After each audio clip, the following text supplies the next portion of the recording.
Boa noite a todos.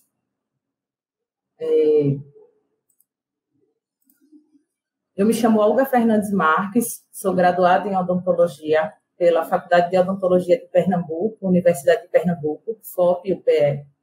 Possuo pós-graduação em periodontia pela ABO, secção Pernambuco, e pós-graduação em odontologia legal pelo Sindicato de Pernambuco. Tenho mestrado em perícias forenses pela FOP e UPE e tenho experiência nas áreas de periodontia, dentística, odontopediatria e clínica geral. Atualmente, sou graduanda do 7º período do curso de Medicina no Centro Universitário Tiradentes, em Alagoas, UNIT-AL, e sou diretora científica da Liga Acadêmica de Anestesiologia e Dor do SESMAC. Hoje farei o cerimonial deste evento. Neste momento, daremos início ao ciclo de palestras do 2º Simpósio de Urgência e Emergência da Universidade Federal de Pernambuco, UFPE, sob a coordenação do professor doutor Augusto César Barreto Neto, da professora Rafaela Azevedo Abrantes Oliveira Simanetti e do professor Igor Cavalcante Ferraz. Gostaríamos de agradecer aos mais de 5.500 inscritos no evento, que terá transmissão ao vivo no YouTube nos canais Augusto Barreto e Enfermagem CAVE UFPE, pela situação na qual o país se encontra.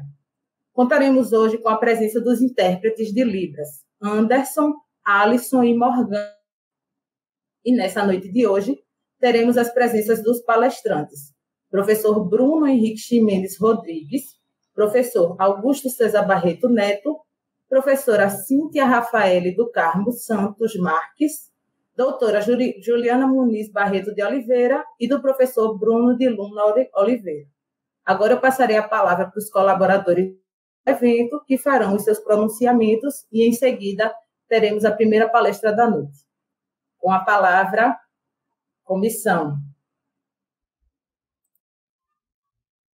Boa noite a todos e todas. Eu sou Augusto Barreto, sou professor da Universidade Federal de Pernambuco, coordenador do Núcleo de Estudos em Emergência do Centro Acadêmico de Vitória e coordenador do simpósio. Essa é a 2ª edição do nosso simpósio. Quero, de antemão, agradecer a todos os palestrantes, a todos os monitores, aos nossos intérpretes de Libras e ao Amaral, que está nos ajudando nesse sistema de transmissão. Quero agradecer também a todos os inscritos, a todos que colaboraram um pouco para que esse simpósio tornasse exitoso e propositivo. Espero que a gente possa sair daqui com um pouco mais de experiência e aproveitar o conhecimento dos colegas que estão cedendo voluntariamente para que a gente possa, assim, tornar-se um bom profissional na área de urgência e emergência. Obrigado, vou passar a palavra para a Olga dar continuidade aos trabalhos.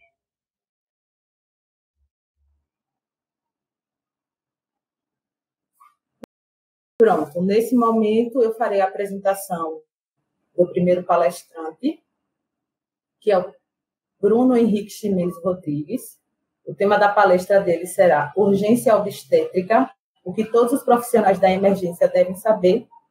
E ele é graduado em enfermagem pela Universidade Federal de Pernambuco, Centro Acadêmico de Vitória, da UFPE-CAVE, com residência em enfermagem obstétrica pela Universidade Federal de São Paulo, Unifesp.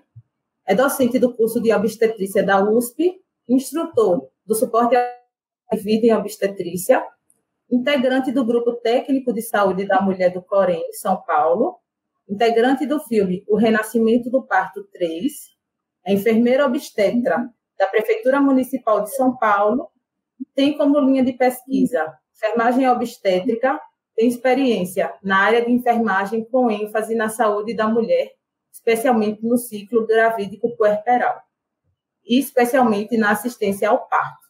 Seja bem-vindo, professor Bruno Henrique Ximenes Rodrigues. Então, quando a gente fala de urgência, né, obstétrica ou emergência obstétrica, a gente sabe que em tudo que a gente fala de urgência e emergência existe diferença, né, entre urgência e emergência, né? Na urgência, né, não há um risco iminente de vida, então é algo, uma situação que ela, na verdade, ela não pode ser adiada. Deve ser resolvida rapidamente, né? Pois se houver uma certa demora em atender aquela urgência, pode virar um risco iminente de morte e a pessoa morrer, né? Pode passar. Ao contrário da emergência, na qual uma situação crítica, algo iminente, o paciente está ali, curta, né? Não pode esperar nem mais um minuto. Então, a gente tem que saber a diferença, porque existe urgências obstétricas e emergências obstétricas. Então, vocês vão ver que eu vou dar alguns exemplos aqui, vou falar, isso aqui é uma urgência obstétrica, isso aqui é uma emergência obstétrica. Então, sempre que eu falar de emergência, só um momentinho, emergência, eu estou falando de risco iminente de morte, uma coisa que não pode ser adiada e que tem que ser resolvida imediatamente, ao contrário da urgência, né, que também existe um perigo, um risco, mas que ainda se pode esperar por algum tempo, mas também exige uma resolução também não demorada. Pode passar. E quando a gente fala de emergências obstétricas, urgências obstétricas, a gente tem que pensar porque hoje se fala tanto dentro da obstetrícia, né? E também no contexto da emergência geral, sobre a assistência, né, às urgências e emergências obstétricas. Então, isso se deu muito ao fato da mortalidade materna no mundo. Então, como é que a gente pode avaliar, por exemplo, esse globo que está aí nessa imagem, que mostra a mortalidade materna no mundo, né, por 100 mil nascidos vivos, né? Quais são os países que têm a maior taxa de mortalidade materna no mundo? E o que é que causa essa mortalidade materna? Então, por exemplo, o Brasil, né? Quando você olha o Brasil aqui no mapa, ele tem 62 mortes por 100 mil nascidos vivos. Isso são dados, né, da Organização Mundial de Saúde de 2015, né? Ainda vai ser atualizado, ainda não foi, mas é o que a gente tem hoje. Então, no Brasil, existe uma taxa de mortalidade materna ainda alta, né? 62 mortes de mulheres, né, por 100 mil nascidos vivos. Por exemplo, na África, né? Na África é um país, por exemplo, que tem mais ou menos entre 150 a 200, né? A gente vê na literatura, estava estudando essa semana, na literatura mostra que na África morrem mais ou menos 150 a 200 mulheres por 100 mil nascidos vivos. Então, isso muda de acordo com o continente ou até com as características, né, dos serviços de saúde. Então, eu gosto de botar essa imagem para vocês verem que a taxa de mortalidade no mundo ela é diversificada, né? Ela não é singular, ela é plural, e, na verdade, ela se comporta de várias formas. O Brasil, como é um país em desenvolvimento, como o sistema de saúde ainda é um pouco precário, as mulheres ainda continuam morrendo por causas evitáveis. O que é que a literatura fala de morte materna no Brasil? Que 90% das mortes maternas que ocorrem dentro do Brasil são mortes maternas evitáveis, certo? Então, pode passar o slide. O acordo que o Brasil instituiu com o Ministério, o Brasil não conseguiu reduzir, continuou uma taxa de mortalidade materna ainda alta. Aí o Brasil fez um novo acordo com a Organização Mundial de Saúde, em 2030, daqui a 15 anos, essa taxa de mortalidade materna de 62 cair para 30. Só que isso é muito difícil. Vamos ver se a gente vai conseguir. Pode passar. E aí, quando eu gosto de falar de urgências obstétricas e emergências obstétricas, eu tenho que pensar no que mais mata a mulher. Então, no mundo, a mulher morre mais de quê? No seu período reprodutivo, né? Se você for pensar. Então, no mundo, a principal causa de mortalidade materna é a hemorragia pós-parto, na África, né? Então, naquela região da África, as mulheres morrem muito, né, por hemorragia pós-parto, né? Qual é a segunda causa de mortalidade materna no mundo? Pressão alta, hipertensão gestacional, né? Consequentemente, a eclâmpsia e outras, síndrome HELP, que eu vou explicar mais adiante. Em terceiro lugar, a gente vai ter a sepse, né, materna, que pode ocorrer decorrente de infecções maternas, que, na verdade, acontece por infecção urinária, por infecção das bolsas das águas das mulheres, e etc. No Brasil, inverte essa morte materna. Então, no Brasil, o que mais mata a mulher não é hemorragia pós-parto, é a pressão arterial. Então, a hipertensão arterial na gestação, ela é a principal causa de mortalidade materna no Brasil. Então, no Brasil, primeira causa, hipertensão gestacional. Segunda causa, a hemorragia pós-parto. E a terceira causa, sepsis. Né? No mundo, hemorragia pós-parto. Segundo, hipertensão gestacional. E terceiro, a sepsis. Esse slide aqui que está mostrando, eu gosto sempre de falar porque são as principais urgências e emergências obstétricas. E eu sempre foco no que mais acontece na prática clínica obstétrica. Então, assim, o que é que o emergencista, num pronto-socorro que não tem maternidade, ele pode encontrar com mais frequência? E também eu atrelei essa aula justamente ao que mais mata a mulher hoje no Brasil, né? Então, a síndrome hipertensiva específica da gestação, que é justamente a hipertensão gestacional, a distócia de ombro também é uma coisa que tem um grande impacto na mortalidade neonatal, na morbimortalidade perinatal e a hemorragia pós-parto. A gente tem outras urgências e emergências obstétricas, mas o que mais o emergencista, né, o socorrista, ele deve saber, eu vou mostrar mais adiante. Pode passar.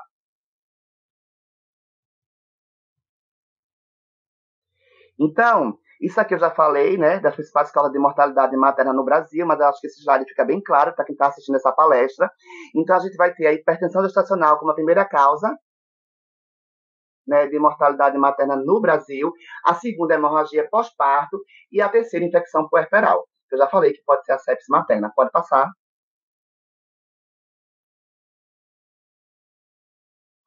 Aí eu selecionei para vocês o Hot Topics em obstetrícia para emergencista, né?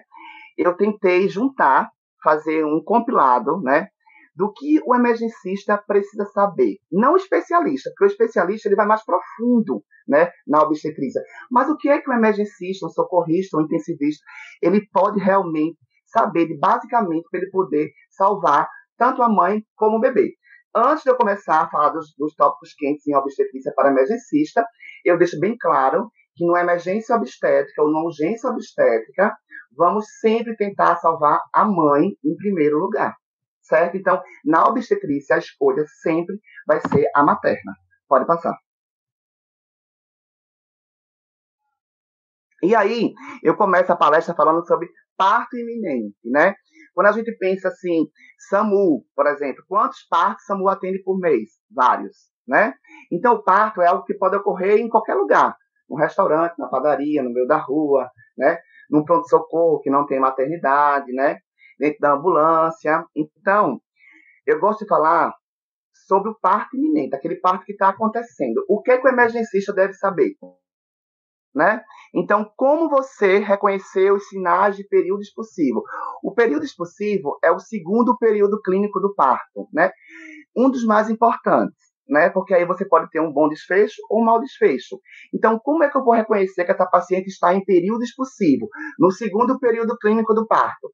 Primeiro, a paciente vai começar a ter pulsos involuntários.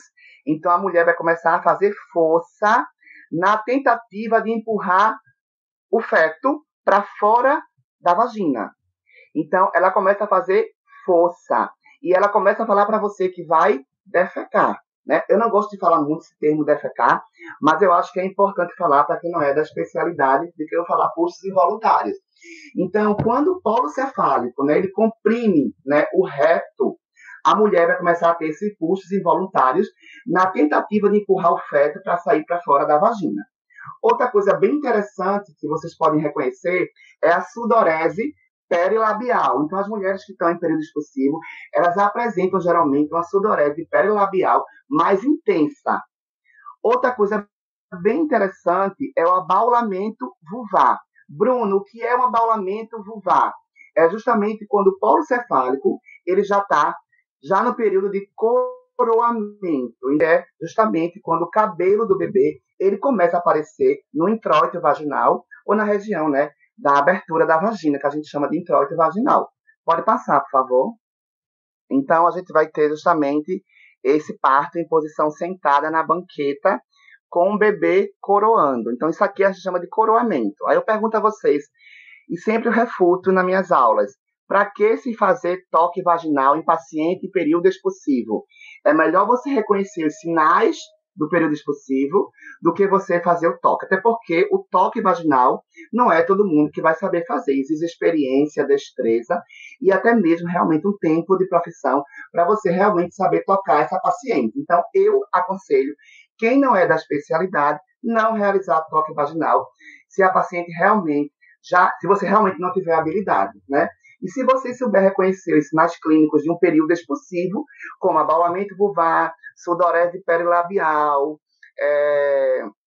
contrações mais fortes, né, em menor tempo, coroamento, né, e os puxos involuntários, você não precisa fazer toque vaginal se você não sabe. Né? Você até pode interpretar de forma errônea o que está acontecendo com o corpo da mulher. Pode passar. E aí eu sempre falo, evitar toques vaginais, né? É importante não orientar pulsos voluntários, né? Então tem aquele profissional que manda a paciente ficar fazendo força. Faça força para o bebê nascer, faça força. Isso é errado, tá certo? Porque a paciente no período expulsivo, ela vai conseguir fazer a força no tempo certo, de forma fisiológica.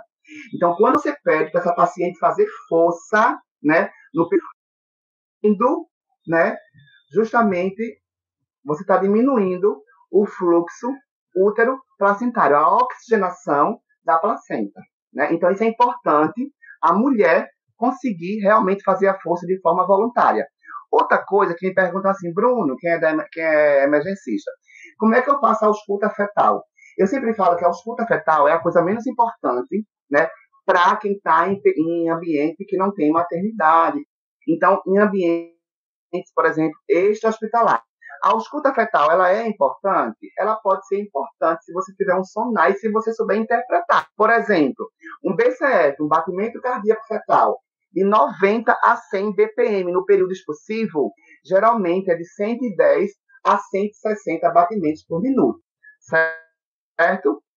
Beleza. Outra coisa, colocar o RN. O RN nasceu. É importante colocar o RN em contato pela pele com a mãe. Outra coisa de sinal de vitalidade boa é a irritabilidade reflexa. Bruno, todo bebê que nasce, ele precisa chorar? Não, isso caiu por terra. Né? Então, o que é irritabilidade reflexa? Uma tosse, um espirro, né? Então, isso também é um sinal de boa vitalidade. Então, se o bebê está chorando, ótimo. Mas se ele tossiu, é justamente o tônus. Então, você vai observar se o bebê está com tônus bom. Então, se ele faz flexão e extensão dos membros, se ele tem alguma irritabilidade reflexa, ou tosse, ou espirro, ou choro, e também se esse bebê tem respiração espontânea. E se essas três coisas forem sim, as três perguntas que eu fiz, né, forem sim, você pode colocar o bebê em contato pela pele com a mãe, sem nenhum problema, e pode deixar o cordão ligado para essa mãe. Bruno, mas como é que eu transfiro esse cordão com essa placenta para o hospital? Não tem problema, né? Até o obstetra ou o pediatra, né, ele vai achar até bom que você levou o cordão ligado à placenta, porque a gente muitas vezes não tem material estéril em algumas unidades de saúde, né? Então, em vez de você cortar esse cordão com material não estéril, prejudicar o bebê, que ele pode ficar internado, pode receber imunoglobulina antitetânica, é importante que você, se você não se sentir seguro em cortar o cordão, pode levar o cordão com a placenta justamente para o hospital. Mas se você quiser cortar, espera pelo menos de 1 a 3 minutos, tá? Professor Bruno, eu quero cortar o cordão, eu me sinto mais seguro como emergencista cortando o cordão. Ótimo. Tem material estéril? Beleza, pode cortar. Mas espera de 1 a 3 minutos para promover justamente a transposição, a transferência justamente de hemácias, né, rica em ferro para esse bebê, da placenta para ele. Certo? Então isso é bem importante. E outra coisa bem importante para a emergencista é que a amamentação, que você pode fazer no carro do SAMU, na ambulância, no meio da rua, isso privatizando a paciente é importante porque você já libera mais ainda a ocitocina e previne a hemorragia pós-parto. Pode passar. E aí está um parto, né, em posição justamente vertical. Então, o que é que a gente aconselha hoje, né? Que assistam partos em posições verticais. Bruno, é muito difícil para quem não na área, né? Que não é da área, é muito difícil justamente fazer um parto em posição vertical. Eu super concordo, porque eu consigo fazer porque eu sou da área, né? Mas quem não pode ter alguma dificuldade. Mas é importante, né, se você conseguir, deixar essa mulher livre para parir como ela quiser, porque isso descomprime justamente o útero da veia cava e isso melhora também o prognóstico neonatal. Pode passar. E aí, vamos falar da segunda emergência. Aí a emergência mesmo não é urgência, tá? Então, o parto iminente é considerado uma urgência, né? E a eclâmpsia, ela é considerada uma emergência obstétrica. Então, quando eu falo de hipertensão gestacional, primeira causa de mortalidade materna no mundo, né? Eu falo de uma das piores consequências, né?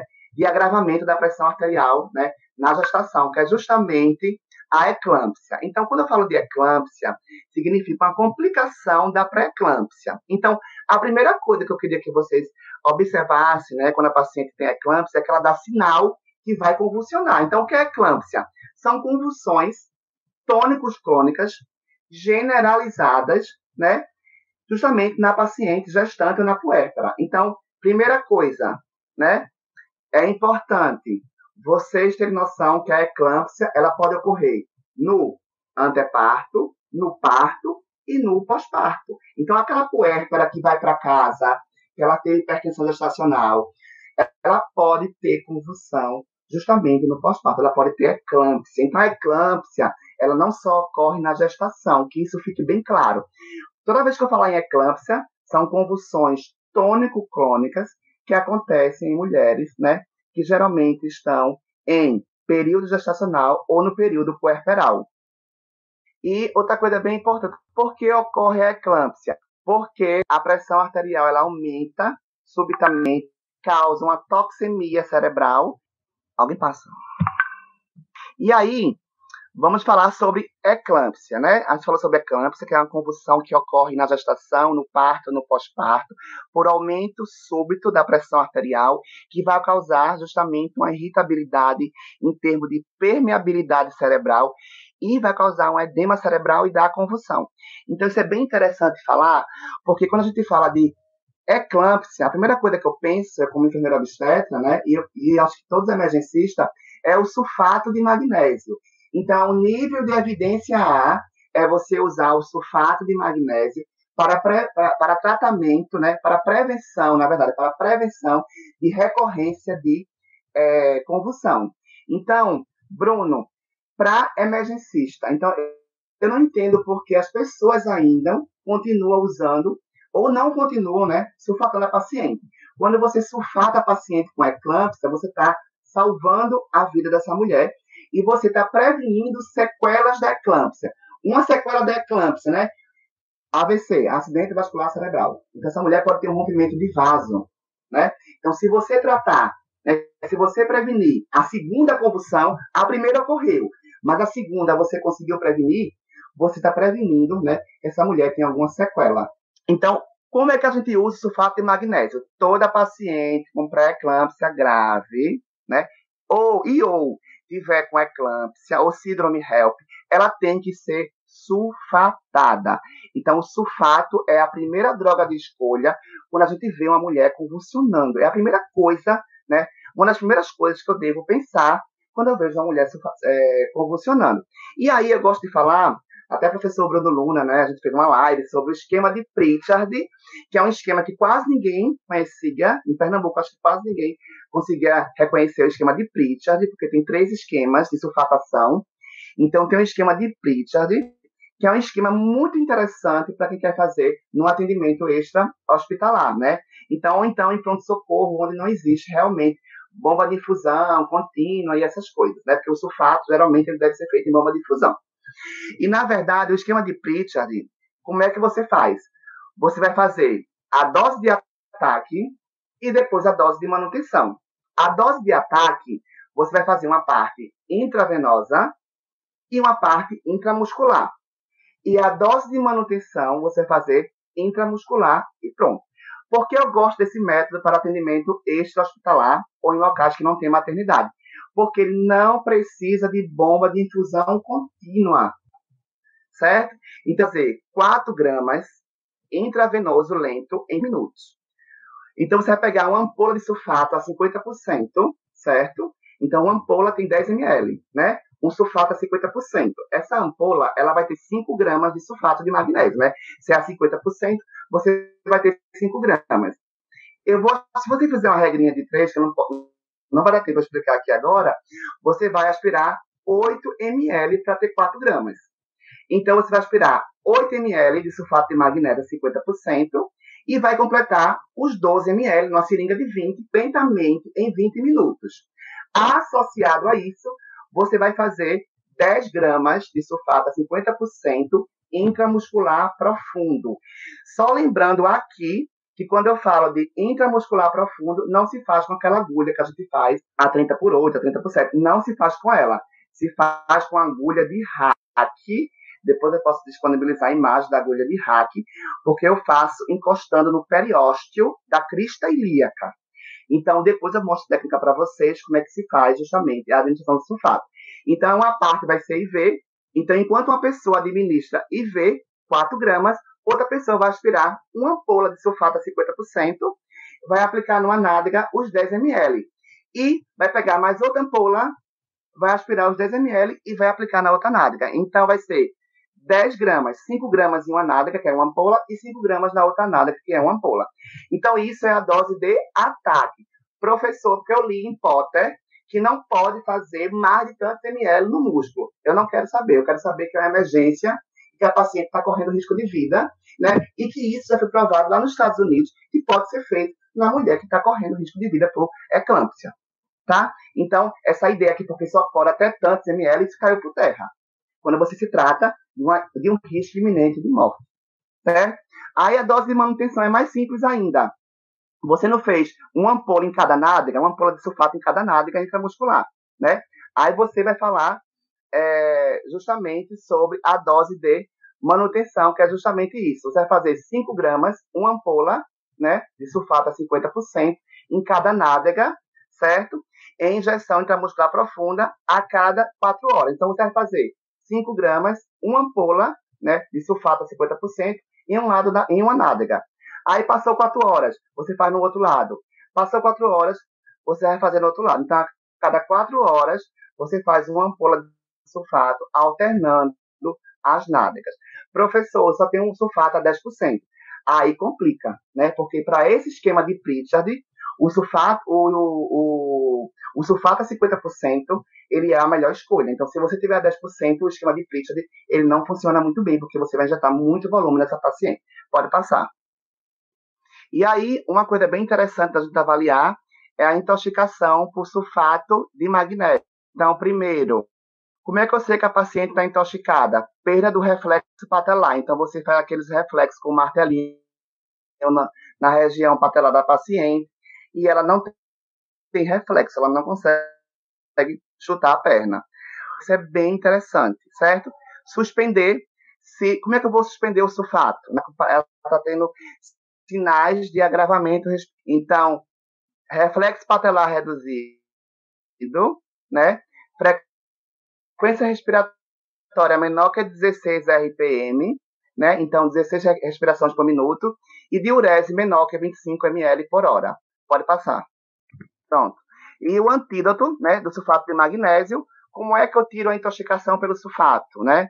Eu justamente sempre que eu fizer sulfato na paciente, eu tenho que ter o gluconato de cálcio a 10%, que é justamente 10 ml, que vai ser uma ampola intravenoso, né? Lentamente, geralmente de 2 a 5 minutos. Aspira a ampola toda do gluconato de cálcio e injeta na paciente entre 2 a 5 minutos. Pode passar. E aí, quais são as drogas de escolha? Lembrar sempre que sulfato de magnésio não trata a pressão alta. Ele é um neuroprotetor, ele vai prevenir a recorrência de crises convulsivas. O que trata a pressão alta na gravidez vai ser justamente, né, nas emergências hipertensivas, vai ser a hidralazina, né, que é um relaxante arteriolar do músculo liso, e a nifedipina, que é um bloqueador de canal de cálcio. Então, você pode usar uma dessas drogas, né, que aí está descrito como é que se faz, justamente para diminuir a pressão arterial e prevenir crises recorrentes. Pode passar. Aí tem a síndrome HELP, certo? A síndrome HELP, ela é também um agravamento da pré-eclâmpsia. Então, a eclâmpsia, ela vem da pré-eclâmpsia. E a síndrome HELP, muitas vezes, ela vem também da pré-eclâmpsia, que é justamente uma tríade, né? Formada por hemólise, né? Então, tem quebra de hemácias, quando você pega um hemograma. Elevação de enzimas hepáticas, então, geralmente TGO, TGP, né? Maior que 60 unidades por litro. E o DHL, né? Que é a desidrogenase láctea, que é uma enzima importante da quebra das hemácias, que também está aumentada. Além disso, a paciente vai ter uma plaquetopenia. Então, quando você pega uma paciente hipertensa com plaqueta diminuída, você já suspeita que essa paciente está diante de uma síndrome HELP e que precisa, muitas vezes, também sulfatar. É uma indicação de sulfato. Pode passar. Pode passar.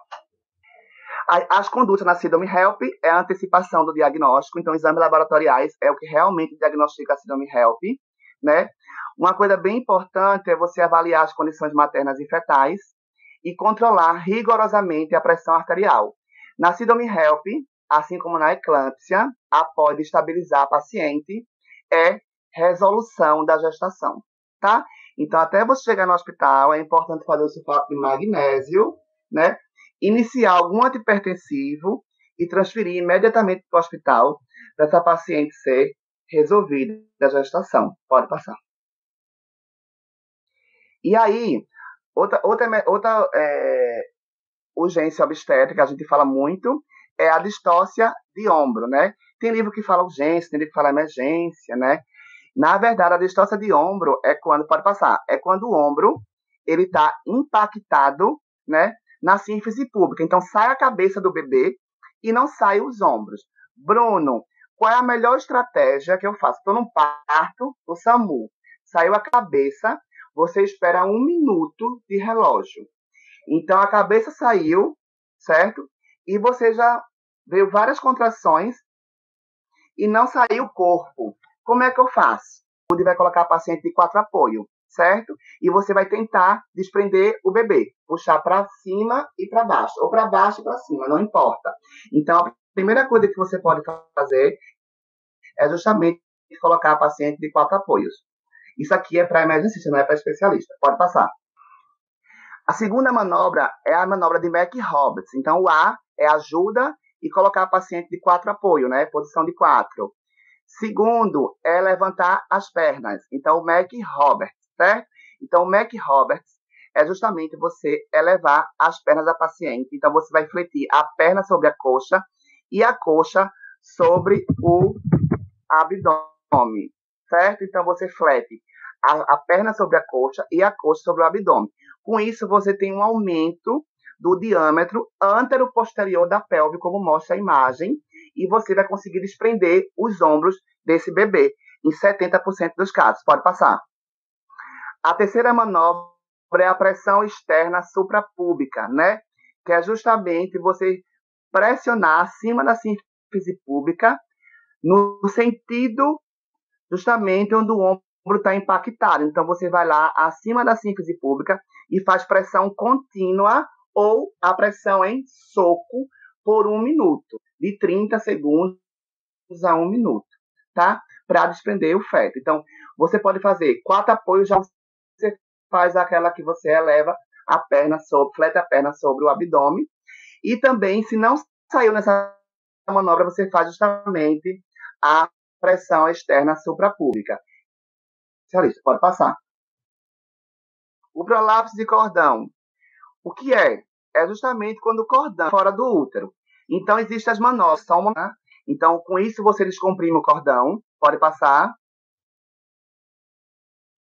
Você, com os 2 dedos, empurra a cabeça do feto. E tem que ficar até fazer a cesárea. Então, o prolapso de cordão é quando o cordão sai antes da cabeça fetal. Ele é exteriorizado. Então, você empurra a cabeça fetal e fica com o seu dedo lá até realmente se fazer a cesárea. É a indicação de cesárea. Tá? A segunda manobra que você pode fazer é a posição de Trendelenburg, que é justamente para você descomprimir, né, a cabeça sobre o cordão. A terceira manobra que você pode fazer é o posicionamento materno, colocar a paciente em geno peitoral, né? Ou posição maometâmica, que a gente chama na obstetrícia. A outra manobra é você introduzir o cordão de volta para dentro do líquido amniótico. Também é outra manobra que você pode fazer quando esse cordão ele é exteriorizado. Pode passar. E aí, a última emergência obstétrica, que é justamente a hemorragia pós-parto, certo? Então, a hemorragia pós-parto, ela é considerada hoje uma emergência obstétrica que tem grande importância, né, dentro da obstetrícia e dentro do contexto, né, nacional. E ela é caracterizada por perda sanguínea que cause uma instabilidade hemodinâmica. Então, antigamente, a gente tinha a ideia que a hemorragia pós-parto era quando se perdia 500 ml no parto normal, maior que 500 ml, e maior que 1.000 ml no parto cesárea. Isso está caindo por terra. Qualquer perda sanguínea que cause estabilidade hemodinâmica, ela pode ser considerada justamente uma hemorragia pós-parto, né? Pode passar. Sempre falar que a gente tem 1 hora depois do diagnóstico para justamente resolver essa hemorragia obstétrica e salvar a mãe. Tá? Então, é importante falar que após o nascimento, essa paciente tem a chance, dependendo dos fatores de risco, de ter uma hemorragia pós-parto. A gente tem 1 hora depois do diagnóstico para tratar. Pode passar. Então, isso aí aqui é bem interessante, né? Que a gente pode calcular o índice de choque dos pacientes que têm justamente a hemorragia pós-parto ou em pacientes que estão no puerpério imediato. Você faz um cálculo simples. Se esse índice de choque estiver maior que 0,9, a paciente está em estado de choque e precisa justamente de intervenção. Isso eu vou falar mais adiante. Pode passar. Então, o que é que causa hemorragia pós-parto? Você pode ter um parto na ambulância e a paciente tem hemorragia inconsequentemente. Então, primeiramente, é o tônus uterino. Então, aquele útero que está amolecido, ele não consegue contrair. É a primeira causa de hemorragia pós-parto. A segunda causa é algum trauma no canal vaginal, então as lacerações vaginais. A terceira causa é algum resto de placenta ou tecido de membrana. E a quarta causa, e a menor, é só 1% de problema de coagulação sanguínea que a paciente tem. Pode passar. Padrão ouro para hemorragia pós-parto. Manobra de Hamilton, né? Essa manobra, você vai fazer uma palpação na paciente bimanual. Você vai colocar uma mão mesmo lá dentro do útero da paciente, outra mão por fora. Você vai tentar juntar suas 2 mãos por 20 minutos. Isso aí é nível A de evidência, a manobra Hamilton para tratamento da hemorragia pós-parto. É a primeira coisa que a gente faz. Pode passar. E a gente precisa, né? Consequentemente, a hemorragia pós-parto, a gente vai monitorizar o paciente, a gente vai oxigenar, né? Administrar oxigênio nessa paciente, geralmente de 8 a 10 litros por minuto, geralmente em máscara, né? Não em catéter nasal, a gente gosta mais de máscara. Funcionar veias calibrosas, geralmente 2 arrestos venosos, com gel por 16 ou 18. Exames, a gente vai colher. Já falei, pode passar, do oxigênio, funcionar as 2 vezes, pode passar. Então, é importante sempre ficar atento justamente na posição de Trendelenburg para essas pacientes, porque você mantém, né, o sangramento em regiões centrais, como coração e cérebro. Pode passar. A primeira coisa, né, que a gente faz é justamente a manobra de Hamilton. E as drogas de escolha são a ocitocina, metildonovina, aspira uma ampola do Ergotract, não resolveu, a gente pode entrar com isoprostol, 800 microgramas via retal, pode ainda concomitantemente, quando a gente usa a citocina, pode fazer o ácido tranexâmico, que entrou no protocolo de hemorragia pós-parto, que é o Transamin. Pode passar. Uma coisa bem interessante, em regiões periféricas que não tem muito recurso de saúde, eles estão muito utilizando, eu acho que muitas emergências já conhecem isso aqui, né? Que é o vestuário anti-choque não pneumático, que é recomendado hoje pela Federação Internacional de Ginecologia e Obstetrícia, que você pode justamente usar esse traje antipneumático e você pode transferir essa paciente justamente para um hospital até ela ser realmente reabilitada adequadamente. Aí você vai insuflando, apertando ela conforme as numerações. Pensar sobre e planejar para emergências não é tão doloroso quanto ter que explicar por que não fizemos isso. Então, é bem interessante nas emergências e urgências obstétricas a gente saber pelo menos o básico e salvar tanto a mãe como o bebê. Quando não der para salvar o bebê, salvar a mãe. Pode passar. Obrigado, gente. Obrigado. Desculpa aí a correria, que eu tentei o máximo de emergências e urgências para vocês aprenderem um pouco sobre isso. Obrigado, Olga. Desculpa pelo tempo. Tranquilo. Professor, nós que agradecemos em nome do cerimonial aqui, né, da coordenação do evento. A gente gostaria de agradecer a presteza, né, e toda a disponibilidade que você teve em abrilhantar nossa noite. Foi fantástica a palestra, você está vendo pelos comentários. Infelizmente, a gente teve algumas oscilações de internet, o que acontece, e realmente muito obrigada.